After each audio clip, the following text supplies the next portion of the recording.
Alhamdulillah alladzi hadana li hada wa ma kunna linahtadiya laula an hadana Allah.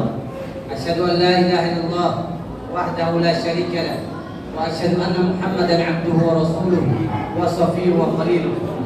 Allahumma fashalli wa sallim wa barik wa an'im wa zid ala sayyidina Muhammadin wa ala alihi wa sahbihi ajma'in. Ma ba'du. Fa ya ayyuhal hadirun al-kiram, usikum wa nafsi bi taqwallah. Faqad faza al-muttaqun. Kama qala Allah 'azza wa jalla qailan fi kitabil karim ba'da a'udzu billahi minasy syaithanir rajim. Ya ayyuhalladzina amanu ittaqullaha haqqa tuqatih wa la tamutunna illa wa antum muslimun. Shadaqallahul 'azim. Ma'asyiral muslimin, jamaah salat Jumat yang dimuliakan Allah Subhanahu wa taala. Nabi kita Muhammad sallallahu alaihi wasallam ketika membuka harinya, ketika mengawali harinya, ketika membuka mata dari tidur beliau meminta dan memohon kepada Allah 3 permohonan, yang mana ketika kita semua sebagai seorang muslim mendapatkan 3 permintaan ini, maka demi Allah kehidupan kita pasti akan mendapatkan kemuliaan di dunia dan di akhirat.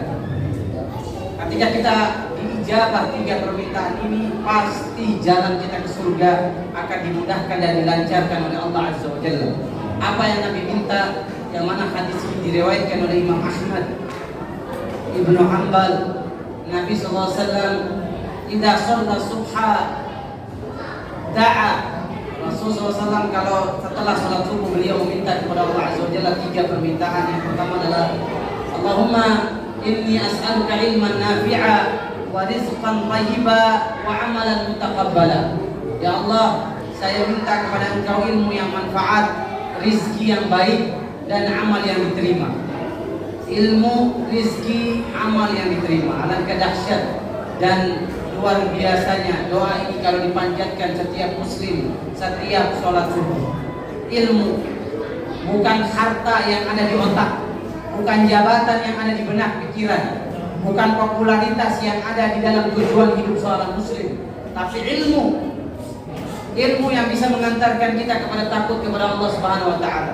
Betapa banyak di antara kita kaum muslimin yang jujur kita boleh katakan malas dalam menuntut ilmu, sehingga kita lihat kajian-kajian jarang didatangi, majelis taklim jarang kita hadiri. Bagaimana umat ini akan meraih kemuliaan tanpa ilmu? Bagaimana umat ini akan diangkat derajatnya tanpa ilmu?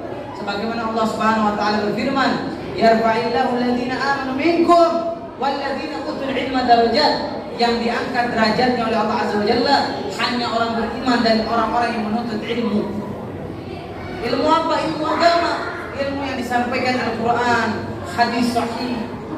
Nabi SAW bersabda, man salaka tariqan yaltamisu fihi ilman sahalallahu lahu tariqan ilal jannah. Siapa saja di antara kita yang menuntut ilmu, maka Allah akan mudahkan jalan dia menuju surga. Dengan ilmu kita tahu mana yang halal, mana yang haram.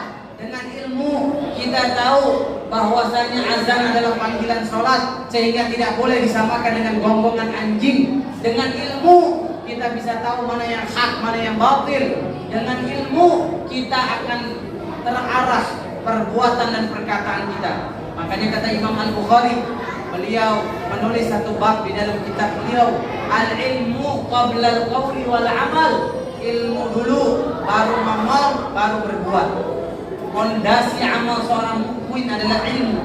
Nabi SAW kalau habis sholat beliau mengarahkan wajahnya ke jamaah. Nabi mengatakan, "Shallu kama ra'aitumuni usolli." Sholatlah kalian sebagaimana kalian melihat saya sholat. Artinya apa? Sebelum kita berkata apapun, sebelum kita berbuat apapun, landasi semua perkataan dan perbuatan kita dengan ilmu. Cara mendapatkan ilmu banyak. Ya, mungkin dengan melihat YouTube para ustaz, ya, atau paling gampang simpel hadiri majelis ta'lim. Al-ilmu yati wa la yurda alaih. Ilmu itu didatengin, bukan ilmu yang mendatangi kita, tapi kita yang mendatangi ilmu, baru kita bisa memperoleh ilmu dengan maksimal dan efektif. Kemudian Nabi SAW meminta rizki yang baik. Artinya apa? sebelum kita mencari rizki, pastikan sumber yang kita cari ini rizki yang halal. Jangan sampai ada harta yang haram masuk ke dalam tubuh kita, karena kalau sudah menjadi darah dan daging akan menyebabkan kita masuk neraka. Kullu lahmin nabata min suhtin fannaru awla bihi. Nabi bersabda, setiap daging yang tumbuh dari yang haram maka neraka tempat dia. Karena apa? Rizki yang haram kalau sudah masuk ke tubuh seorang hamba, dia akan menyebabkan doanya tertolak. Kenapa dia kalau minta sama Allah A, B, C, D, E, Z tapi nggak dikabulkan Allah? Bisa jadi ada harta haram masuk ke dalam tubuhnya. Makanya Rasulullah mengajarkan kita doa ini, minta rizki yang baik, rizki yang halal. Karena di antara ciri akhir zaman adalah ketika seorang hamba tidak peduli lagi dalam mencari hal rizki, apakah yang dicari halal, apakah yang haram. Na'udzubillah min dzalik. Ini adalah sejelek-jelek makhluk, sejelek-jeleknya hamba ketika dia tidak memperhatikan sumber rizki halal atau haram. Seorang muslim gak mau makan yang haram, gak mau makan hasil korupsi, gak mau makan hasil suap menyuap, gak mau makan dari hasil curian, hasil yang tidak jelas sumbernya. Dia akan mencari rizki yang baik, karena rizki yang baik akan dimakan anak istrinya, akan mempengaruhi akhlak karakter mereka nanti ketika dewasa kelak. Kemudian yang terakhir yang diminta oleh Nabi SAW adalah amal yang diterima. Betapa banyak diantara seorang muslim mungkin udah pergi haji, sholatnya tunggang-tungging, puasanya rajin, tapi ketika menjumpai Allah Azza wa Jalla, Allah jadikan amalnya bagaikan gunung seperti debu yang berterbangan. Kenapa? Karena ketika beramal gak ikhlas. Karena ketika beramal dia pengen pujian manusia, sanjungan orang, mendapatkan apresiasi dari manusia. Bahkan ketika beramal untuk akhirat seharusnya, tapi dia persembahkan untuk dunia. Baca Quran cuma pengen dunia, beribadah kepada Allah cuma dapat dunia, sehingga nanti di akhirat dia tidak mendapatkan apapun. Makanya Nabi bersabda sallallahu alaihi wasallam, "Inna Allah la yaqbalu minal amal illa ma kana khalisan liwajhi." Allah tidak akan menerima amal hamba kalau amalannya ini tidak dilakukan dan tidak dilaksanakan karena Allah Subhanahu wa taala. Ini pentingnya kita beramal. Dengan fondasi ilmu kita pun mencari rizki yang halal. Yang ketiga, kita beramal hanya mengharapkan ridha, penilaian dan pandangan dari Allah Subhanahu wa taala. Ada seorang ulama menasehati kita. Di satu saat di Masjid Umayyah di Damaskus di zaman salafus saleh, jamaahnya ribuan. Ada seorang yang nangis, berdoa kepada Allah dengan menangis. Akhirnya ada seorang ulama bernama Imam Al-Layth, dia hampiri bapak-bapak ibu. Pak, Masya Allah, kata dia, nangisan ini bagus Pak, tangisan ini baik. Lakinna ma'ahsana hadzal buka idza fi baitika. Alangkah tangisan ini engkau lakukan di rumah sendirian, tanpa dilihat orang, tanpa dipandang orang, karena ini bisa menjaga keikhlasan. Kemudian Bapak Ibu, Bapak Saudara yang dimuliakan Allah Subhanahu wa taala, Abu Bakar As-Siddiq adalah panutan kita, suri tauladan kita dalam beramal saleh. Beliau adalah manusia yang dijamin masuk surga, as-sabiqun al-awwalun. Satu saat beliau ketika habis beramal saleh, beliau menangis di hadapan Allah dan berdoa agar amalnya diterima oleh Allah Subhanahu wa taala. Beliau pun melantunkan doa, Allahumma ja'al kulla amali khalisan li wajhik wa la taj'al li ahadin ghairaka.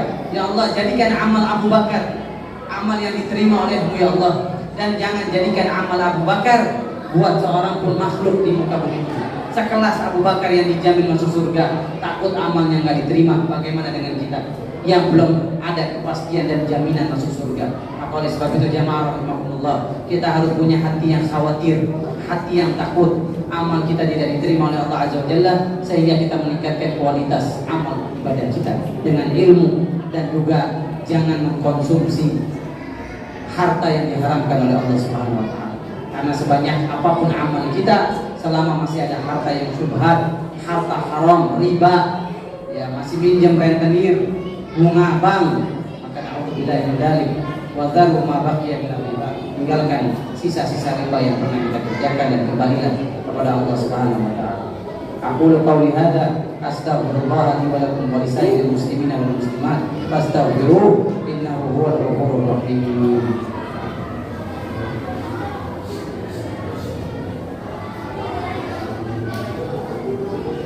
Alhamdulillahilladzi hadana li hadza wa ma kunna linahtadiya laula an hadana Allah.